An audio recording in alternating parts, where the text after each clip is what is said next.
This episode contains descriptions of violence and death. We advise listener discretion. Everything was about her family. She loved them. She really did love her kids.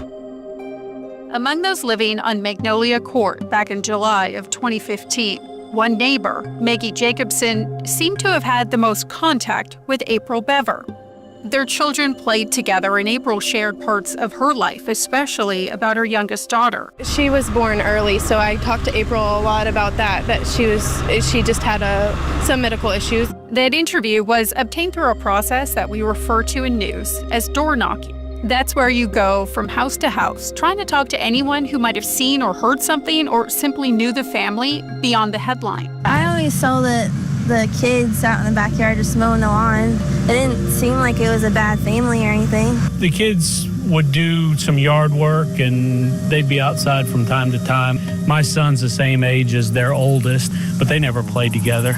Neighbors all seemed to say the exact same thing, that the Bevers kept to themselves. Only one woman seemed to offer something different. She told my colleague, Bert Mamelo, that her daughter knew Robert. He was very sweet, very kind. Very sweet and very kind. The description wasn't exactly what I was expecting to hear, and neither was this. Loved his family, even walked to Walmart to buy him Christmas presents from here, which is quite a ways. But nowhere near as far as the journey from loving son to convicted murderer. That image, a teenage boy walking miles just to buy gifts for his family, is a world away from the one we now know. Police have just released this mugshot of 18-year-old Robert Bever, the eldest son. He and his 16-year-old brother are under arrest for the 5 murders. I asked Robert if he remembered that woman, and he said he didn't recognize her name, but he thought he might have worked with her daughter. And he confirmed what she said about the Christmas gifts for his family. People can change. I changed into a homicidal maniac in about the time of year, and then I changed even further to that into whatever I was in the intervening years. And now I feel like I'm back to normal as I can be. I'm Brenna Rose, and this is Massacre on Magnolia Court, Episode 5, The Bevers.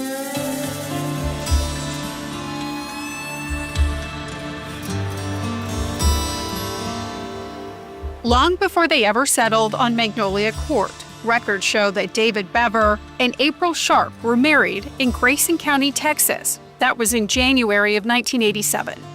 April was just 15 years old when she became Mrs. Bever. Her new husband was 24. Documents filed in Michael's case say that she left school in the 8th grade to get married. Decades later, and in an online posting, she looked back on that choice, writing, "Parents had to sign a form, was not pregnant, still married to the same guy, and 7 kids later. Not letting my daughter, but it worked for us." The family's world has been difficult to access, which has only deepened the mystery surrounding this case. I had wondered if it would even be possible to track down extended family members. If you'll remember from episode 2, it did take officers a while to do so, even though Michael had tried to offer names.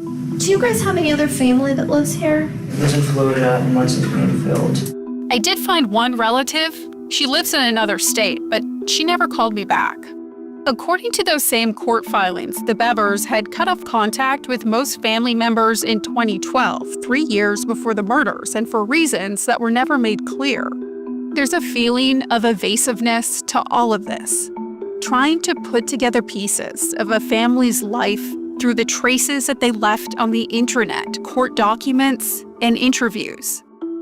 There are very few photos of this family online, almost nothing that shows who they were, which makes the very few glimpses that we do have carry more weight. Robert says they'd sometimes go bowling. I take this 14-pound ball, just lug it down there and go strike. It was fun. And that's what I did on my last day with my brothers and sisters, was watch them bowl. Can you imagine the kids laughing? That simple thrill that younger siblings get from being included by their older ones. And can you see the ball gliding down the lane, gaining speed? a quiet echo of a much darker plan that was already unfolding. I wish I could paint a fuller picture of their lives. It's unsettling to realize that I know far more about how 3 children lost their lives than how they actually lived. The children's father, David Bever, was 52 years old and he worked in IT. A former coworker in the late 90s told me that he often overheard David calling home and his wife would put 1-year-old Robert on the phone. He recalled the tenderness in David's voice, how he'd say, "Hey, buddy, hey, buddy," and how proud he seemed of his son. As for April Bever, her Pinterest page, which is still visible online, is filled with everyday inspirations. There's crock-pot recipes, gardening tips, and DIY projects. Her other online activity offers glimpses of how she saw her family, describing her children as amazing people, adding that the world will benefit by having them in it. She's also understood to have taken on a large role in preparing her children for the world by homeschooling them. Why were you homeschooled? I was molested in preschool, and my parents pulled me out and said they're never doing school again. They even threatened to send me to school when I was doing bad, and I'd cry, "No, I don't want to go to school." He gave that very same explanation under oath at Michael's trial. Filings in Michael's case described the family's homeschooling as unaccredited and poorly supervised. I had to take care of the kids. My mom needed help. I was kind of like the third parent in the house, and I had a lot of responsibilities, and so it just became more important because, Autumn was born prematurely, and so my mom couldn't spend any time on anything else except her, and so I was watching the other kids. He's referring to 5-year-old Victoria, 7-year-old Christopher, 12-year-old Daniel, 13-year-old Crystal, and 16-year-old Michael. Robert says they mostly ate peanut butter sandwiches and ramen noodles, something Crystal confirmed on the stand. I also think it's important to mention what investigators did find in the family's fridge. There was a cake with Minnie Mouse on it for the youngest child's upcoming birthday. Some of the other kids were so innocent that they didn't know what was going on, not just with me, but with our parents. They lived in this happy little world where they could just play all the time. They didn't even have to go to school. I want to go back to your childhood. Can you describe it to me? When you look at it now, how was it? If anybody cares to understand, it could have been me. It might not have been anything wrong with my parents. I was traumatized by my parents as a small child. They made no sense to me. And in some ways they still don't, but I don't really want to talk about that. Is there a reason why you don't want to talk about what happened with your parents? For my sister's sake, Crystal and Autumn, I'm not going to make them ever hear from me that I had a problem with our parents when I took them away from her and I killed them. It's hard to talk about certain aspects of this case, especially because the people at the center of the allegations are not here to respond. None of this information excuses what happened or assigns blame to the victims, but it may help offer context. According to Robert, his dad spent much of his time locked away in his home office. Court documents note that David worked from home as a database engineer, but had lost his job before the homicides and, despite financial hardship, regularly gambled at casinos and lost. And according to documents that were filed in Michael's appeal, they grew up in isolation because Mr. and Mrs. Bever were paranoid about strangers. The family would sometimes go months without leaving their residence, and the children were told to stay away from the windows. Hours after the crime, this is what Robert told detectives. You say you weren't allowed to leave the house. What do you mean by that? They didn't want me going anywhere without a good reason, and they wouldn't let me get my driver's license. So I was in the house all the time. Nobody left the house unless Mom went to the store to buy new groceries. My dad only left the house once or twice a week. He says he had virtually no contact with the outside world until the age of 14. That's when he got a job at a call center and started attending a youth court program. It was to train teenagers to grow up to be lawyers. And it was fun. There wasn't a lot of opportunity for the kind of daily chit-chat that you get at school. It was a first small brush with the legal system before his own actions would bring him back to it in a very different way. Broken Arrow detective Eric Bentz says investigators really struggled to understand this family's isolation. We didn't really find a reason for that. There wasn't some sort of fanatical church thing. There really was no explanation for that. So I don't know why they were like that, why his parents were like that, or why they didn't get out more and do things. They were all homeschooled, but homeschooling is not, there's nothing bad about it. That, you know, people that homeschool their kids typically have other ways to socialize them and keep them involved with, you know, peers and things like that. And this wasn't the case with them. And for the very first time, there's new insight into why the Bever family might have lived so shut off from the world. Tulsa County District Attorney Steve Kunzweiler, who prosecuted this case, told me he believes there might have been an underlying reason for that isolation. Here's what he had to say. Did you ever figure out why this family was isolated? The best I know is April, when she was young, I think we were talking about it, about 15 years old, had been a victim of sexual abuse down in Florida. As I gather from the records and from family members, that victimization was pretty bad. She met who became her husband, David. I think he was a good 10 years older than her when they first made contact. It seems to me what they decided to do was just escape the hellhole that was down in Florida with all that abuse and start a family life up in Broken Arrow, Oklahoma. And that's what ended up happening, I think. They very much isolated themselves, probably to the point of, you know, we can't trust anybody, but we can trust each other. I think that's the environment that all these children were growing up in.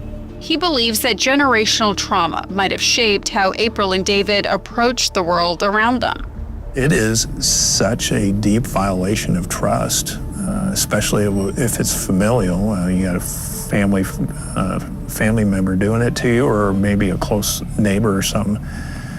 That violation of trust kind of forces those victims into very much a private, who do I trust? If I can't trust this person, can I trust that person who is a caretaker, a provider, or a friend? So I think that victimization resulted in isolation in their instances, probably out of self-preservation. That's the way it seemed like to me. It is. It turns out it had just devastating consequences if that was indeed what was going on in the household. That's my best explanation for why they kind of kept to themselves.